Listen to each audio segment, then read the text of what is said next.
Cette belle journée. On est là parce qu'on croit à Radio-Canada et à CBC qui sont un instrument essentiel de notre démocratie au Canada en informant les citoyens de l'Atlantique au Pacifique à l'océan Arctique dans 2 langues officielles et 8 langues autochtones et aussi un instrument indispensable à notre culture. La culture francophone, la culture anglophone, c'est un instrument clé. Alors aujourd'hui, c'est l'aboutissement d'une longue marche de 200 km qui a commencé mardi dernier à Montréal. Il y a 4 personnes qui ont fait le trajet en entier avec une moyenne de 35 km par jour. Donc Kamel Bouzeboudjen et Tania Gancheva qui sont tous les deux des employés de Radio-Canada, mais aussi 2 citoyens qui se sont joints à nous dès le premier jour, 2 jumeaux retraités qui ont décidé finalement de faire toute la marche avec nous. Et tout au long du trajet, il y a des gens qui se sont joints pour une journée ou 2 ou 1 heure ou 2. Et donc, ça nous a permis de rencontrer des gens au Québec et en Ontario, dans les petites localités entre Montréal et Ottawa.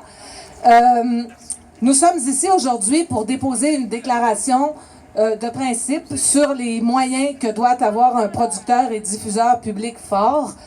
Nous allons vous la lire tout à l'heure, mais les éléments essentiels sont un financement stable et accru pour Radio-Canada. On est dans le peloton de queue des pays développés par rapport au financement du producteur et diffuseur public.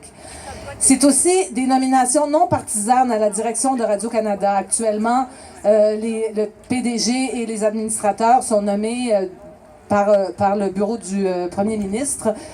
Et finalement, nous demandons aussi qu'après l'élection, parce qu'après l'élection, il y aura du pain sur la planche encore pour continuer à défendre Radio-Canada. Il y a eu certains engagements, mais il faudra s'assurer qu'ils soient respectés.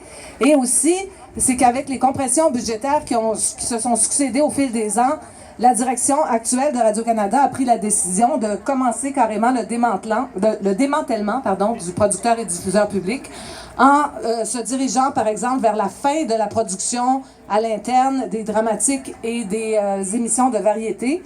Ce qui fait que c'est un outil collectif qu'on avait pour créer, pour décider de ce qu'on va avoir en ondes qui va disparaître.